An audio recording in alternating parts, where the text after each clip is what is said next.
agradezco por su presencia escuchando esta charla. El maestro Dogen escribió: aunque este ser ignorante nunca llegue a convertirse en Buda, hago el voto de cruzar a otros, pues soy un monje. Cuando se tradujo los textos y el Dharma budista de lenguas orientales a lenguas occidentales, como el inglés, el alemán, el francés, la palabra bhikkhu no existía. Entonces se tradujo como monje, que era lo más parecido que había, utilizando la palabra griega, que significa monos, unidad, y se refiere a las personas que están viviendo en comunidad como monjes, o bien una persona que practica aisladamente el ascetismo. Sin embargo, la palabra bhikkhu tiene otro significado. Bhikkhu es en realidad aquel que abandona el hogar, alguien que ha dejado el hogar para dedicarse a la vida espiritual. Y la traducción de bhikkhu al japonés es shuke, que es la expresión que nosotros utilizamos en nuestra tradición Soto Zen y en el Zen en general en Japón. En el Tenkoroku de Keisan Jokin está escrito que hay dos formas en las que podemos renunciar. Una es renunciar en cuerpo y otra renunciar en espíritu. Renunciar en cuerpo significa que nosotros abandonamos la vida de familia definitivamente, nos rapamos la cabeza, vestimos los hábitos monásticos y renunciamos a los valores mundanos, renunciamos a la búsqueda de valores mundanos, a las expectativas sobre todo de la sociedad. Renunciamos a la búsqueda de fama, de fortuna, de éxito y todas esas cosas que marcan la vida en la sociedad y sobre todas las expectativas que se tiene de nosotros como seres productivos dentro de una sociedad.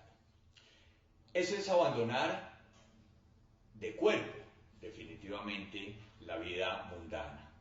Implica que realmente debemos vivir como monjes en nuestra cotidianidad. Abandonar en mente o en espíritu significa que seguimos viviendo en la vida familiar, sin embargo renunciamos de todos modos a los valores mundanos. Tal vez esa es una forma de vida mucho más difícil, que es el Saike Tokudo, que es la ordenación de laico. Y aunque no nos afeitamos la cabeza y aunque no cambiamos nuestros ropajes, renunciamos a todos esos valores y a todas las expectativas que en el mundo se tiene de nosotros.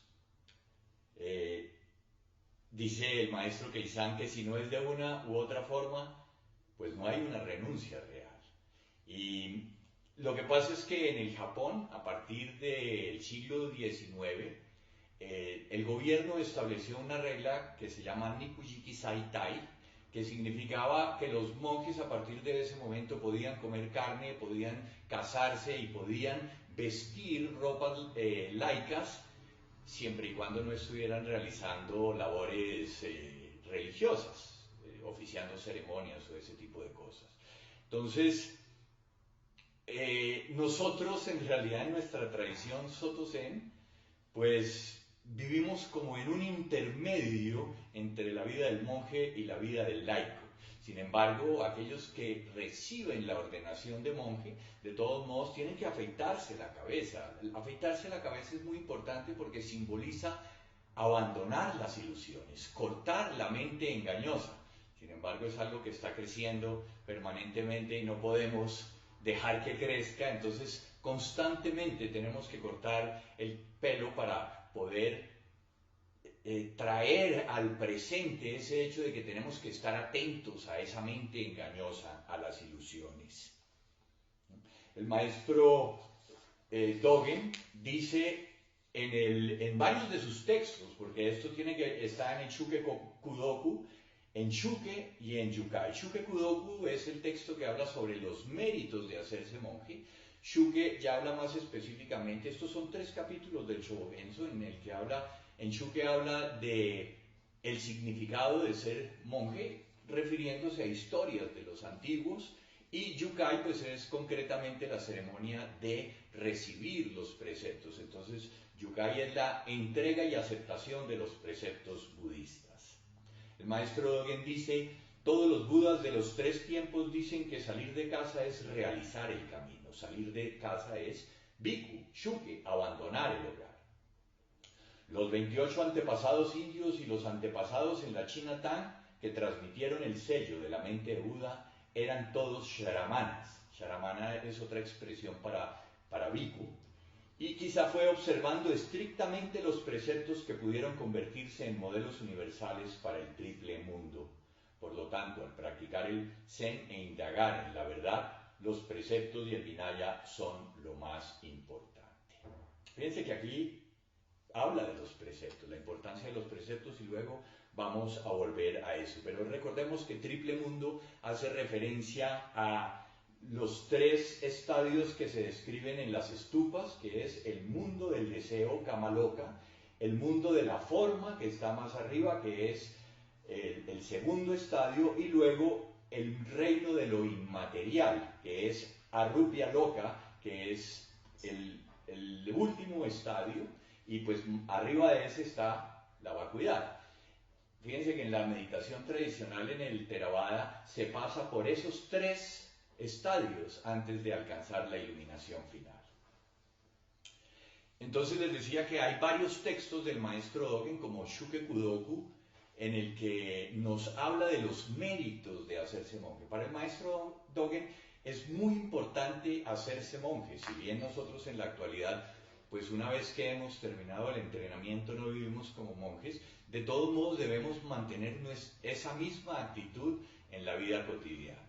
En ese texto no voy a leer pues todas las historias de las que habla el maestro Dogen, pero hay 3 historias así en las que quiero referirme brevemente. Una es de un brahman borracho que llegó a pedirle la ordenación al Buda. Y el Buda le dijo, sí, la ordenación, le afeitaron la cabeza, les dieron los hábitos y todo eso. Y al día siguiente el brahman se despertó. ¿Y qué pasó aquí? Salió corriendo, dejó los hábitos y todo, y salió corriendo. Entonces algunos de los discípulos más antiguos del Buda le reprocharon eso, que por qué le había dado la ordenación si estaba borracho. Y el Buda dijo, incluso estando borracho, ¿cierto?, por el hecho de haber recibido la ordenación, aunque la haya abandonado y haber vestido el kesa, ya hay méritos inconmensurables que se van a manifestar en otra existencia, se van a manifestar más adelante. También está el caso de un rey que cuando vio los primeros mechones blancos en su cabeza, decidió cortarse el pelo y abandonar, abdicar pues a su reino y dedicarse a monje, y eso fue seguido después por todos sus sucesores, y ese primer mechón se iba pasando como símbolo de esa renuncia. Y hay otro caso, el último, que también lo menciona en Kesa Kudoku, que es el texto de los méritos del Kesa, y es de una prostituta que en una vida anterior se puso el hábito budista como broma, para jugar, para burlarse, y sin embargo, vidas después se convirtió en discípula del Buda Shakyamuni. Entonces, todo eso son los méritos de los que habla el maestro Dogen, y hay muchas otras historias, pero pues no puedo relatarlas todas. Pero para el maestro Dogen es tal, cierto, que escribió un texto, es tal la importancia que escribió un texto sobre los méritos de hacernos monjes, y eso es muy importante en nuestra tradición. Voy a hablar un poco de la historia de las ordenaciones como para ver cómo ha ido evolucionando. De acuerdo con la tradición en India y la tradición del budismo, el primer discípulo que se hizo monje fue Anatta Kondana. Anatta Kondana era uno de los 5 ascetas que habían acompañado al asceta Siddhartha en el bosque realizando las prácticas ascéticas. Cuando renunció al palacio y se dedicó esos 6 años a las prácticas ascéticas, fue uno de ellos. Recuerden que cuando el Buda alcanza la iluminación, se pregunta, bueno, ¿a quién voy a enseñar? ¿Sí?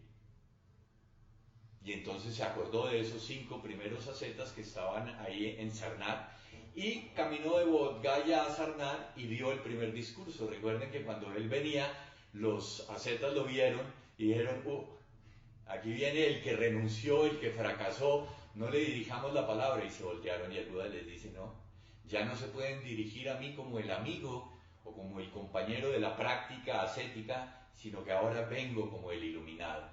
Y expuso el primer sermón, que es la puesta en movimiento de la rueda del Dharma, ¿sí?, de las 4 nobles verdades, y se dice que Anatta Kondana comprendió, ¿sí? Entonces el texto dice: entonces el venerable Anatta Kondana, habiendo visto el Dharma, conseguido el Dharma, conocido el Dharma, penetrado el Dharma, habiendo superado toda duda, habiendo puesto a un lado toda incertidumbre y habiendo conseguido sin la ayuda de otro la plena confianza en las enseñanzas del Maestro, habló así al Señor: ¿podré yo, Señor, recibir la salida del mundo? Pavaga era el nombre de la renuncia. En la presencia del Señor podré recibir la ordenación. Y el Buda le dijo Eji Bhikkhu, que traduce ven monje, y esa era la primera fórmula, y ya en ese momento pues se cortaba el cabello y se le daban los hábitos, y durante un tiempo se siguió utilizando esa fórmula. Inicialmente la única persona que podía dar los preceptos era el Buda, pero como empezó a venir mucha gente, entonces a los monjes que ya habían alcanzado pues toda la formación, ¿sí?, Upasampada se llama la formación total, que es la aceptación en la sangha. Entonces ya podían tener discípulos, ya podían dar instrucción y ya podían brindar los preceptos a las personas que lo pidieran. Entonces la primera parte, que es Pavaga, ¿sí?, el monje se afeita la cabeza, en la renuncia se afeita la cabeza, recibe 3 hábitos, que son los 3 hábitos monásticos, que son uno de 5 bandas, uno de 7 bandas y uno de 9 bandas, ¿sí?, que era toda la ropa que tenía el monje, y se afeitaba la cabeza, creo que ya lo dije, y recibía los preceptos. Pero además de esto, recibía una estera para dormir, una podadera para cortar la leña, una aguja para coser, para remendar los hábitos, un filtro para evitar que insectos o algunos bichitos cayeran en el agua de beber, y un cuenco para mendigar la comida. El cuenco para nosotros pues es lo más importante, ¿no? Es el oryoki. Eso era lo que recibía, y durante un tiempo estaba en la sangha en entrenamiento, era novicio, ¿sí? Samanera era el nombre del novicio.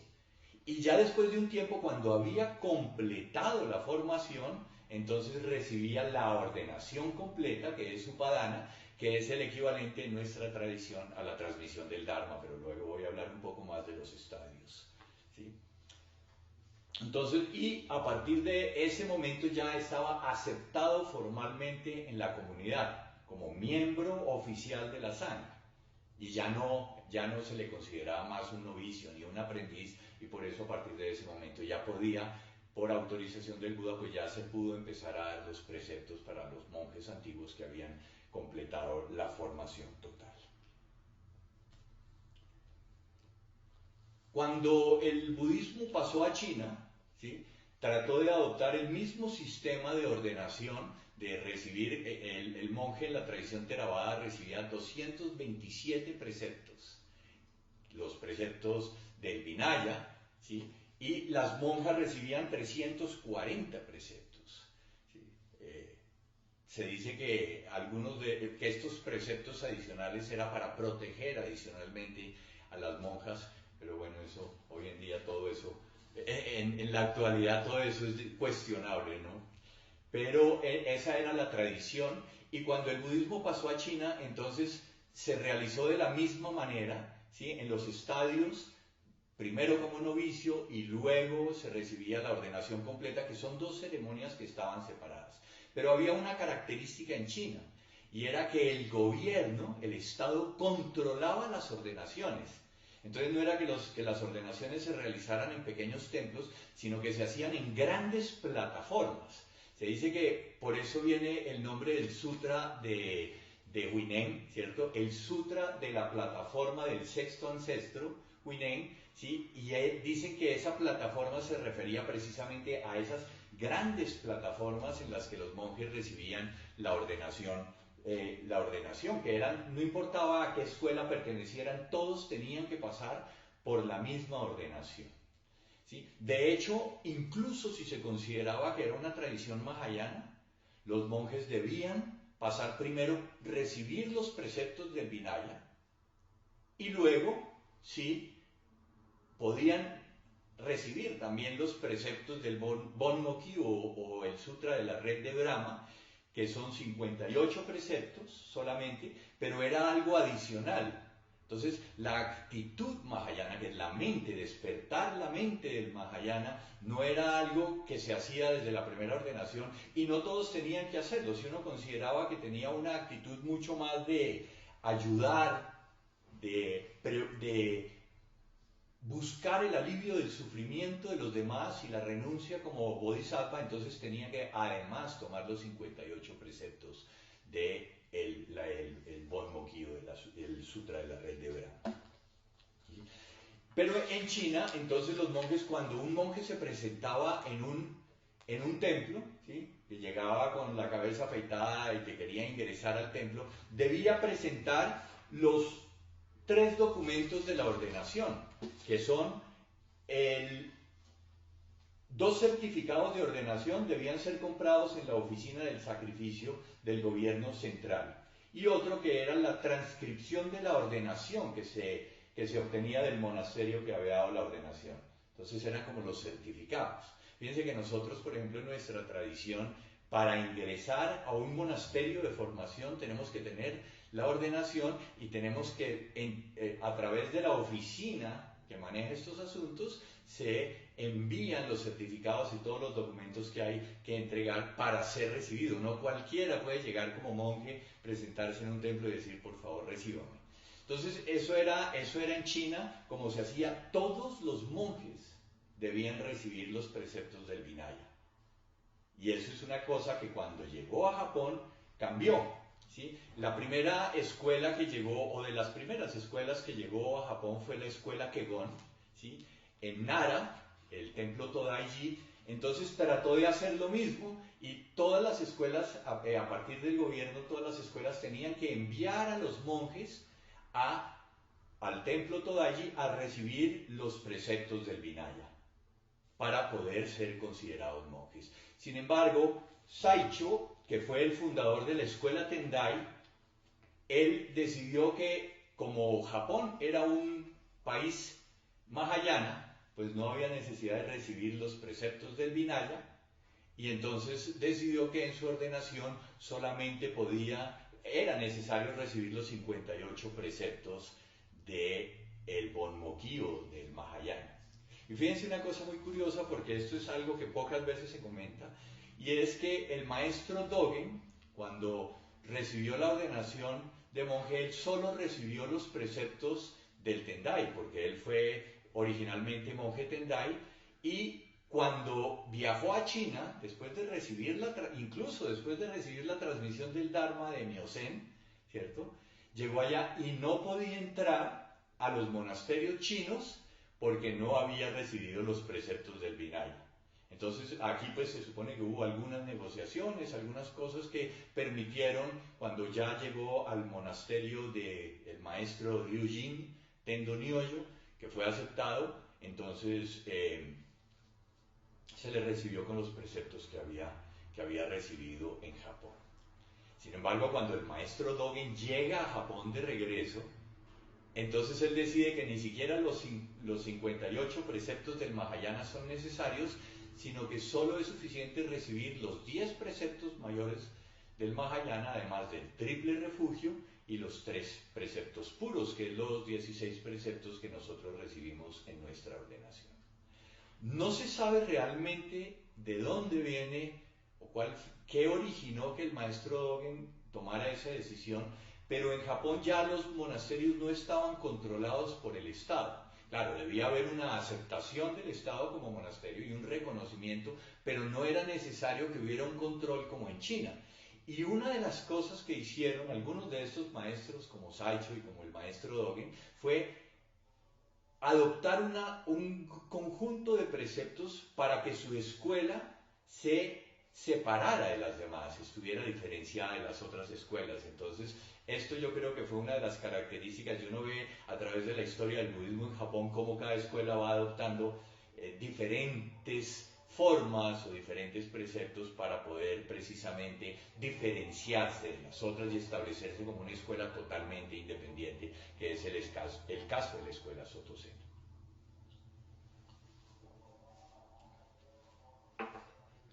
Entonces, nosotros ya hemos visto la ceremonia nuestra, pues es una ceremonia muy simple y es una ceremonia que es muy parecida para los laicos que para los... Es prácticamente la misma.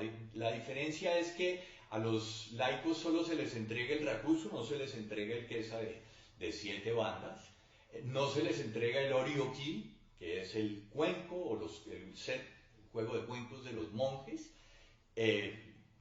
Los laicos tienen otros cuencos personales que aunque simbolizan lo mismo, pues no son el cuenco de los monjes, ¿sí? Y la ceremonia es muy parecida, también se le da un nombre budista que a partir de ese momento guiará su camino, ¿sí? Se unge con el agua de sabiduría, el shasui, y pues básicamente es lo mismo, ¿no? Pues la diferencia es que los laicos siguen viviendo en la vida de familia, pero en el fondo pues no hay ninguna diferencia entre la práctica, ¿no? La práctica de unos y otros es la misma y la actitud, como lo menciona seguido en el Suimonki, el maestro Dogen, pues debemos renunciar a todas esas expectativas del mundo, a los placeres mundanos. Aquí no se trata de volvernos autistas o de separarnos o de aislarnos del entorno y no volver a tener sentimientos, no volver a tener emociones, ¿no? Esto lo discutimos alguna vez en una clase aquí en el templo de Shinji, y la idea más importante aquí entender de la renuncia a los placeres y a los deseos mundanos es el no apegarnos. El renunciar al apego, sobre todo porque pues, las enseñanzas fundamentales del Buda está que el apego es en realidad la causa del sufrimiento. Entonces entender fundamentalmente que no hay nada separado de nosotros que exista como una entidad sustancial que podamos poseer y que nosotros mismos no somos una entidad sustancial que pueda poseer algo. Toda realidad es simplemente una energía en continuo movimiento, a pesar de que nos apeguemos a nuestra identidad y nos apeguemos a nuestro yo. Hay una cosa curiosa en la historia del maestro Dogen, y es que cuando él llegó de China, escribió varios textos, Fukanza Senki, instrucciones universales para la práctica de Zazen, en la que dice que todos los seres sin excepción pueden practicar. Escribió el Bendowa, que también son una serie de preguntas y respuestas en la que el maestro Dogen específicamente habla de que la práctica de los laicos y de los monjes es idéntica. Y luego está el Genjo Koan también, que es pues la realización de la realidad. El maestro Kumura define Genjo Koan como la realización del momento en que la verdad fenoménica y la verdad absoluta son realizadas simultáneamente. Eso es Genjo Koan, es el despertar a la realidad en la que no hay separación entre la realidad fenoménica y la realidad absoluta. Y en ese texto también habla mucho de la práctica de los laicos y todo eso. Sin embargo, después de que el maestro Dogen con su sangha se fue de Kioto a Echizen, donde fundó el monasterio Daibutsuji, que luego se llamaría Eiheiji, hubo un cambio, hubo como una ruptura en las enseñanzas, en el sentido de que originalmente enseñaba tanto a laicos como monjes por igual, y luego se concentró en la práctica de los monjes, y prácticamente en muchos de los textos ni siquiera vuelve a mencionar a los laicos. Entonces, ahí hay dos explicaciones, ¿sí? Una es que, pues se supone que Eiheiji ya era un monasterio concentrado para la formación de los monjes, tanto que escribe el Eihei Shingi como el conjunto de reglas monásticas a seguir en el entrenamiento.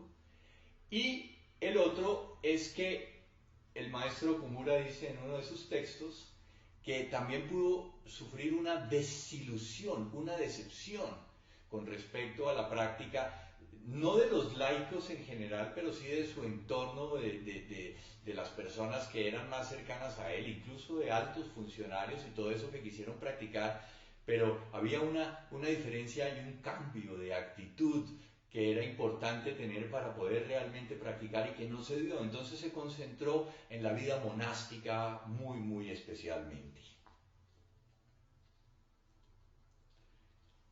Luego tenemos un punto fundamental en las enseñanzas del maestro Dogen y es producir la mente que busca el despertar.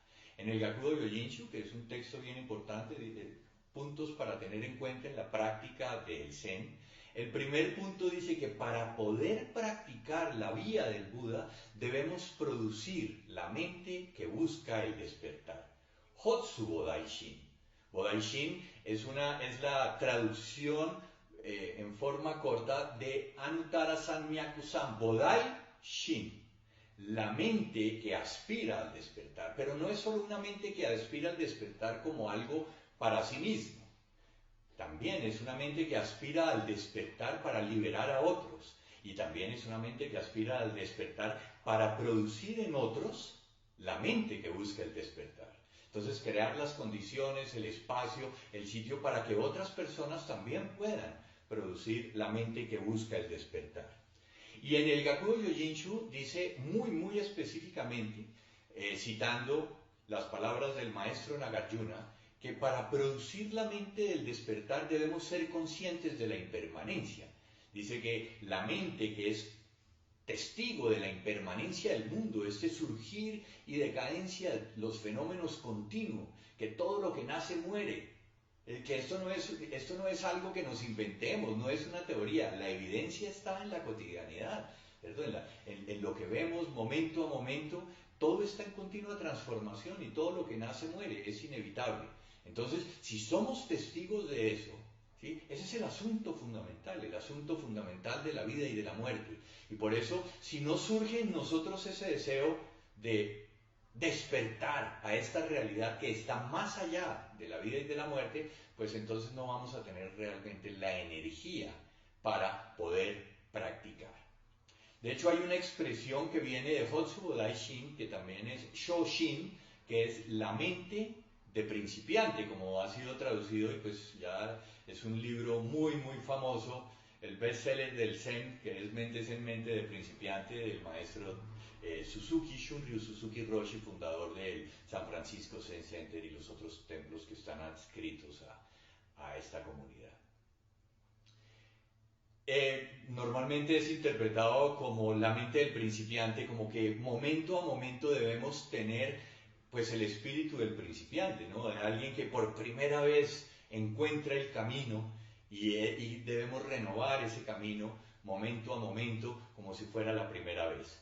Pero también Shoshin tiene otro significado que es muy importante y es que no nos podemos olvidar de ese primer momento en el que produjimos en nosotros la mente que busca el despertar, ¿sí? Debemos volver y volver en nosotros a tener esa actitud de el deseo de practicar, porque si no, no vamos a estar recargando la energía, ¿no? Yo a veces digo que es como cuando uno compra un automóvil y se lo entregan con el tanque lleno.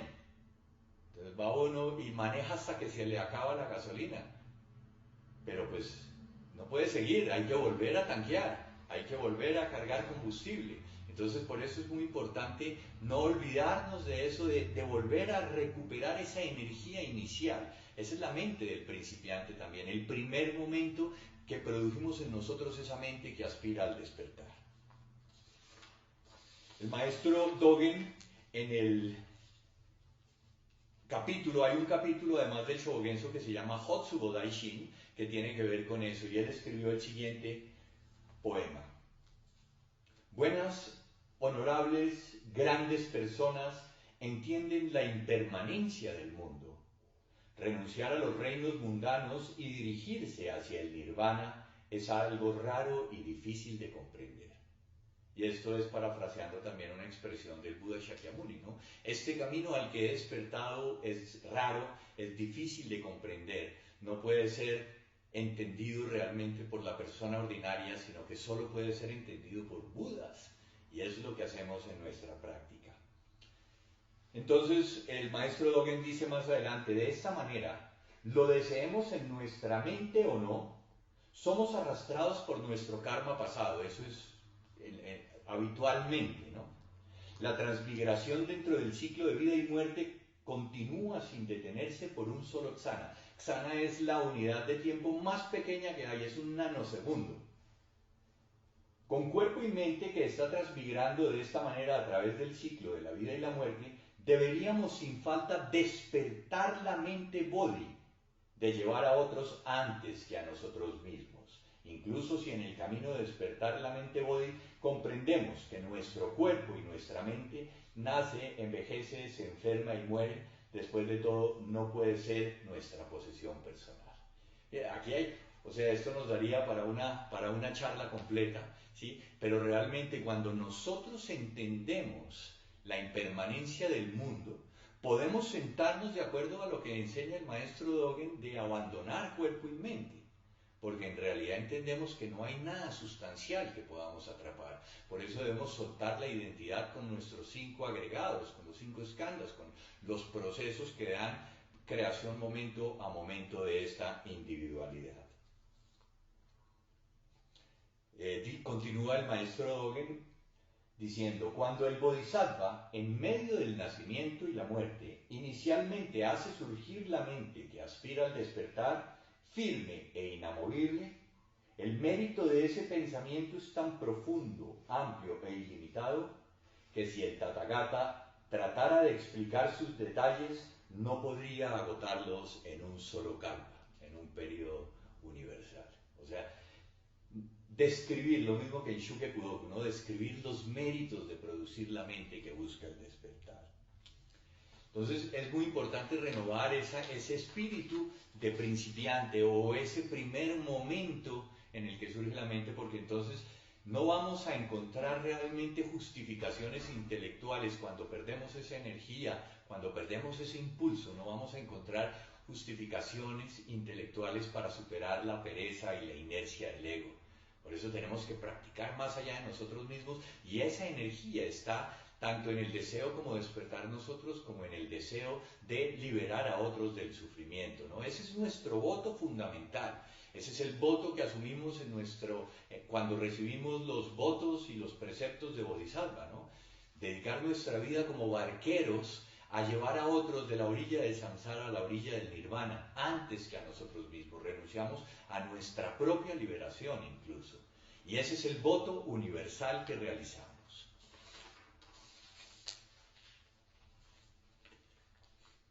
Por otro lado, el maestro Tosan Ryokai, ¿sí?, dice que si no solucionamos el asunto fundamental de la vida y la muerte, incluso aunque hayamos recibido los preceptos y los votos de monje, será insuficiente.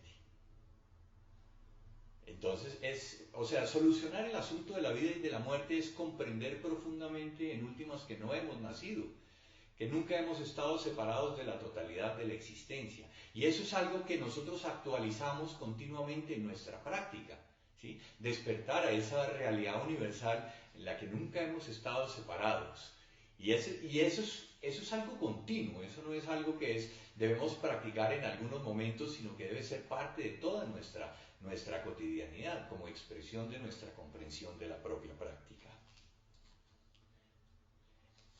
Comprender el asunto de la vida y de la muerte también es entender que estamos muriendo momento a momento, ¿sí? No es que se trata de que nacemos y luego vivimos un tiempo y luego morimos. Esa es la comprensión habitual que hay del nacimiento y la muerte.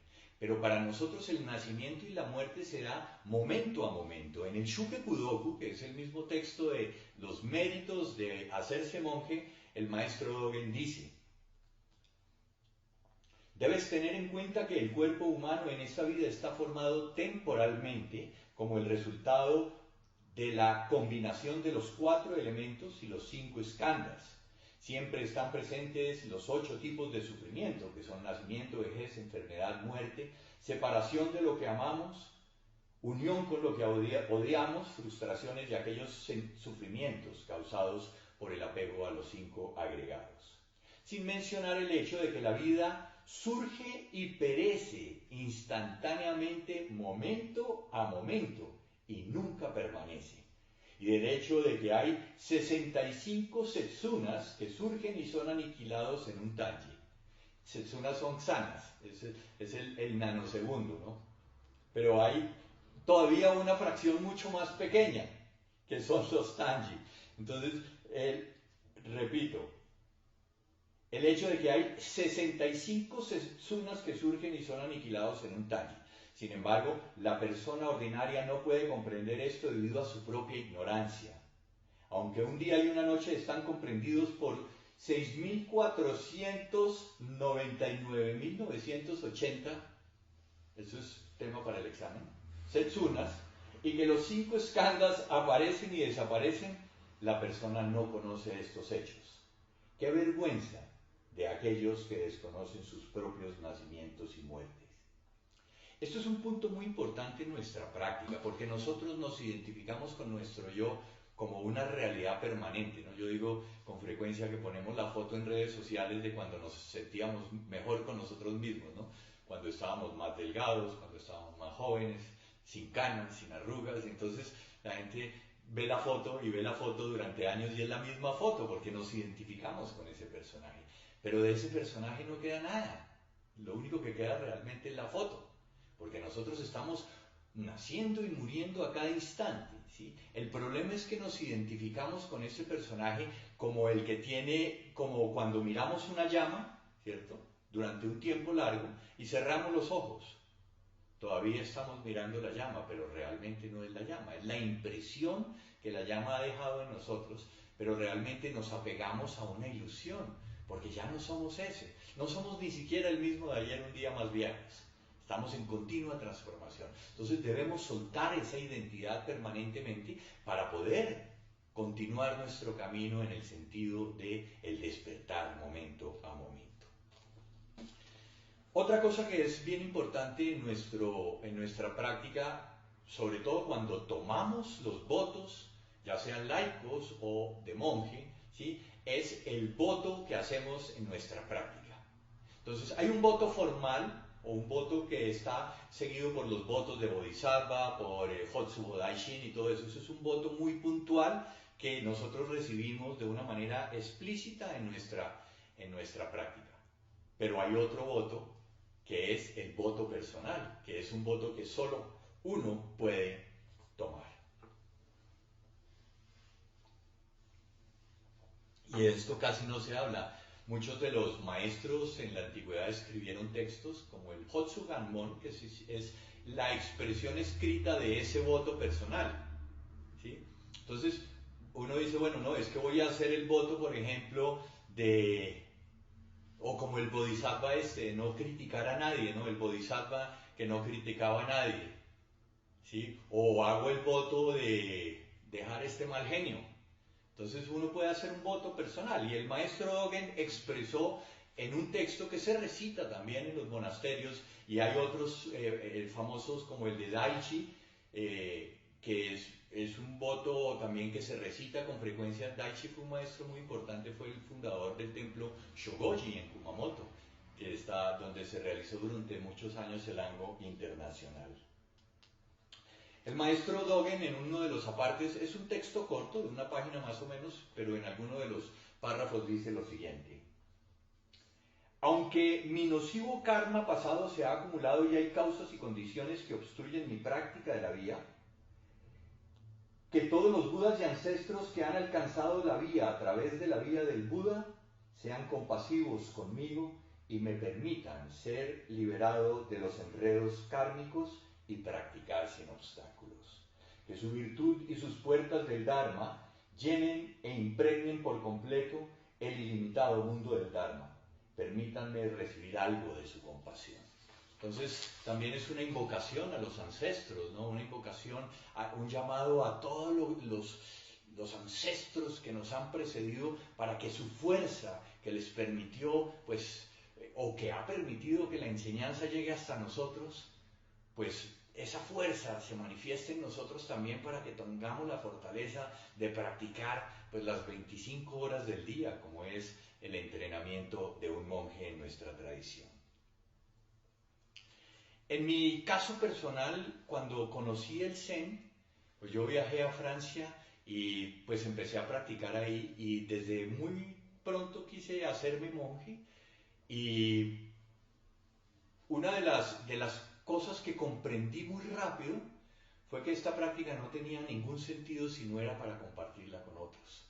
Entonces, por eso, desde ese momento yo hice el voto de que quería entregar una práctica, pero una práctica formal, ¿sí? Quería hacer todo un proceso para poder traer a Colombia una práctica formal y que la gente pudiera seguir esta tradición y crear las condiciones para que realmente tuvieran acceso a una práctica tradicional dentro de un linaje y dentro de una tradición. Entonces, pues ese fue el voto que yo hice y esa fue pues una de las razones por las que quise continuar en la tradición Soto de Japón para seguir un proceso estricto dentro de esta tradición, pues sin despreciar las prácticas de nadie, porque pues cada uno tiene su propio camino, pero eso fue lo que yo quise hacer, ¿no? Y curiosamente cuando practiqué en España con el maestro Dokucho Villalba, él me dio el nombre de Densho. Fue el maestro Dokucho Villalba quien me dio el nombre de Densho. Densho significa transmisión de la luz o transmisión de la iluminación. Qué hermoso nombre para un bodhisattva, ¿no? Es convertirme en puente y desde ese momento yo quise convertirme en un puente para que otras personas pudieran acceder a esta práctica. Ese fue mi voto personal.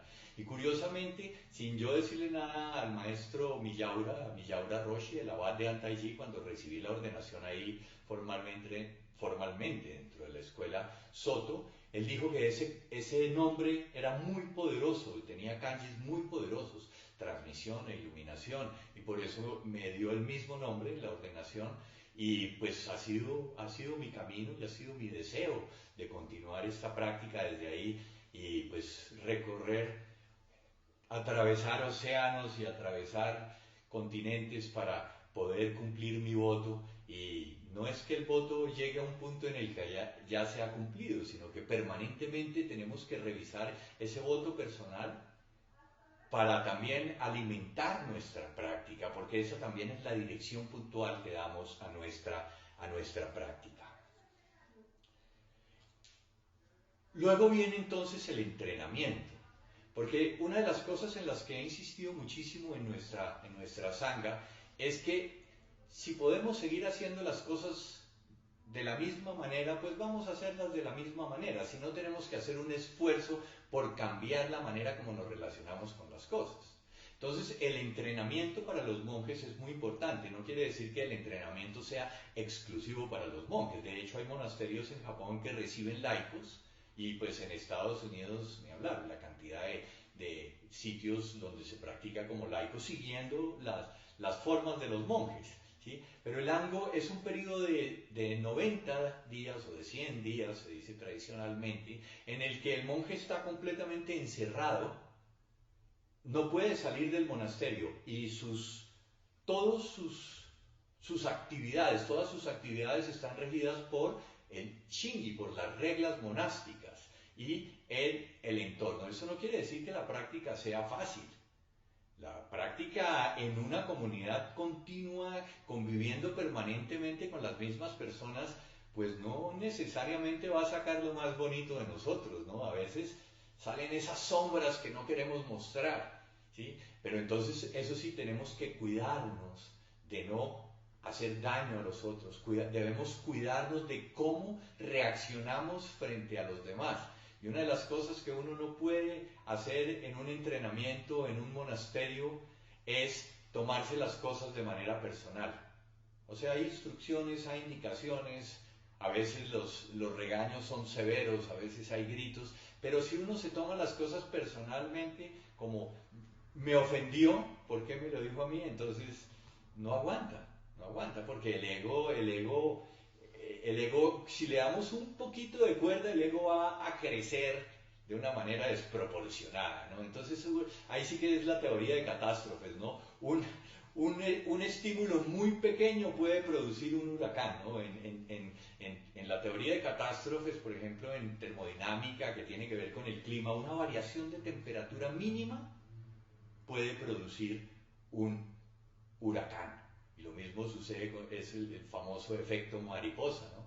Que algo que sucede acá puede generar efecto acá. Entonces tenemos que ser muy cuidadosos en la manera en que reaccionamos. El maestro Dogen tiene un texto que se llama Ango, que tiene en el Shobogenzo también, que tiene que ver con el entrenamiento formal de los monjes. Y el maestro Dogen dice: si no somos capaces de hacer surgir la verdadera aspiración al despertar, también sería suficiente con aprender las formas que el largo linaje de Budas y maestros ancestrales han hecho surgir, la manera como han hecho surgir esta aspiración. En otras palabras, la aspiración a la iluminación es practicar de acuerdo con las enseñanzas de los últimos maestros budistas, así como practicar de acuerdo con la instrucción de nuestro propio maestro. Fíjense una cosa muy curiosa, y este es el juego del lenguaje de Dogen, ¿no? O sea, no es que por el hecho de haber producido la mente de despertar o por haber producido el deseo de practicar, ya estamos listos. No, también cómo podemos alimentar eso realizando las prácticas que hicieron los maestros de la antigüedad, los ancestros. Entonces esa es la importancia del Ango también, porque es repetir las formas, repetir las instrucciones y repetir las guías para que podamos ser como ellos. Si actuamos como ellos, pues vamos a incorporar en nosotros las mismas actitudes y vamos a transformar también nuestras formas corporales y vamos a ser mucho más cuidadosos con las tres acciones de las que se habla en el arrepentimiento, las acciones del cuerpo, la palabra y el pensamiento. Porque el Ango es eso, ¿no? Estar mucho más atentos y atentos a incluir a los otros y cómo nuestras acciones afectan a los demás. Si uno es el encargado de tocar una campana y no la toca cuando es, todo se desestabiliza. Es increíble, porque afecta todo el ritmo. Entonces debemos estar muy atentos a hacer lo que tenemos que hacer momento a momento. El maestro Dogen llega a ser tan enfático en la importancia que le da al Ango, que dice: aquellos que nunca han participado en el periodo de práctica de verano en su vida no pueden ser llamados discípulos de Buda o monjes. O sea, es tan radical en ese sentido. Sin embargo, pues debemos entender que las condiciones también han cambiado y pues nosotros, por ejemplo, en nuestro caso, en la tradición Soto, el entrenamiento formal que va a tener alguna validez en nuestra formación como monjes solo se puede realizar en este momento en Japón. Esa es una de las razones por las que el Soto Zen japonés está tratando de crear una organización propia separada en Japón. De hecho, ya hay muchos maestros que no pertenecen a la tradición Soto Shu formal de la Soto Shu Shumusho, que es la organización como tal, ¿cierto? Precisamente por la dificultad que hay para el entrenamiento. Pero pues nosotros estamos en la Soto Shu y pues nosotros seguimos esa tradición. Entonces es muy importante para nosotros seguir las normas, seguir el entrenamiento, y eso es lo que hacemos. Para terminar, quiero hablar de la importancia del ritual, ¿sí? Que es una cosa, nosotros hemos, Byung-Chul Han, el famoso filósofo coreano entrenado en Japón, en Alemania, él dice que uno de los grandes problemas de la sociedad contemporánea es que ha eliminado los ritos de su vida cotidiana. Entonces, eso nos afecta. El rito es muy importante porque el rito marca un punto de quiebre en nuestra vida. Y en la ordenación de monje es un rito de paso. Como rito de paso significa que morimos a nuestro ser anterior y renacemos a un nuevo ser. Por eso tenemos un nuevo nombre. Por eso tenemos una manera diferente de vestirnos, ¿sí? Y esto es como la puerta del dragón, de la que se habla en las tradiciones orientales, ¿no? El pez koi que iba nadando por el río y de pronto se volteó a mirar a la montaña arriba y vio una puerta resplandeciente y sintió mucha curiosidad por saber qué era esa puerta que había allá. Entonces empezó a nadar contracorriente, con todo el esfuerzo, en contra de todo lo que venía bajando, de las piedras que encontraba, y a través de un gran esfuerzo logró atravesar esa puerta y se convirtió en un dragón. Y esa es una analogía con nuestra práctica, ¿no? A través del esfuerzo continuo de nuestra práctica, nosotros dejamos ese ser ordinario, ese ser ignorante, para convertirnos en Budas. Nosotros no practicamos para llegar a ser Budas, sino que nuestra determinación misma, en el momento en que nosotros producimos la mente que aspira al despertar, en ese momento también se produce la transformación. Lo que pasa es que la ordenación como tal es un acto público, es una ceremonia pública en la cual se evidencia la decisión que ha tomado esa persona para poder iniciar su camino, para poder cambiar sus tendencias habituales, que es lo que buscamos en últimas en nuestra práctica.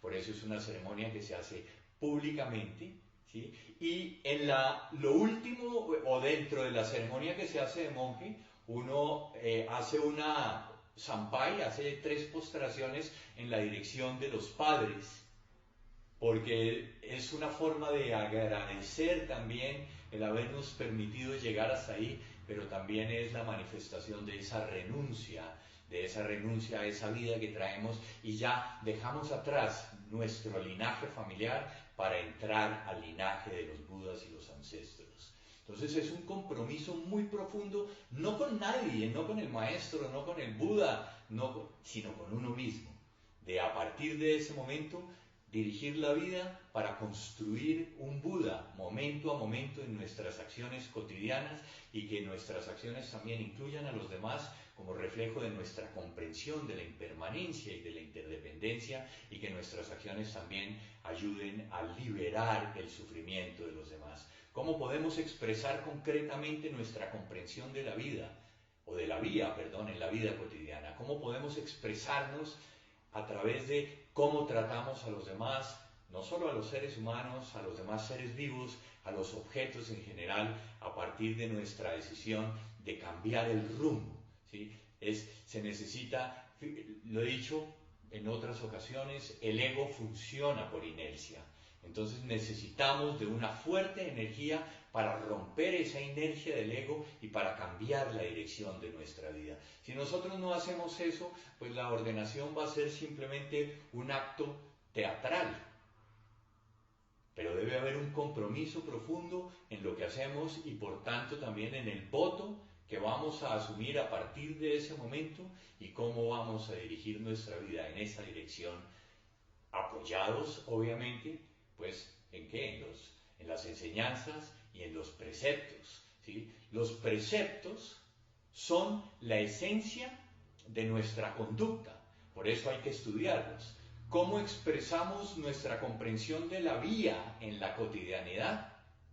Pues tenemos los preceptos para seguirlos, porque los preceptos no son simplemente reglas éticas, ¿sí? De hecho, los preceptos, y esto sí, ahora sí, para terminar, los preceptos tienen 3 niveles de comprensión. Primero, como reglas restrictivas, ¿cierto?, para poder vivir en comunidad. Entonces eso es la comprensión de los preceptos desde la perspectiva de la realidad fenoménica. En segundo lugar están los preceptos como expresión de nuestra compasión, entonces cómo tratamos a los demás y cómo actuamos para ayudar a liberar el sufrimiento. Entonces esa es la comprensión de la realidad absoluta. Y finalmente están los preceptos como descripción del comportamiento de un Buda. No es que el Buda piense qué tengo que hacer para no violar los preceptos, sino que su conducta naturalmente expresa la no violación de los preceptos. Y esa es entonces la comprensión de los preceptos más allá de la dualidad del mundo fenoménico y la realidad absoluta. Esa es nuestra práctica y eso es lo que hacemos momento a momento, y por eso pues nos ordenamos como monjes en esta tradición. Muchísimas gracias por su atención, muchísimas gracias por su participación.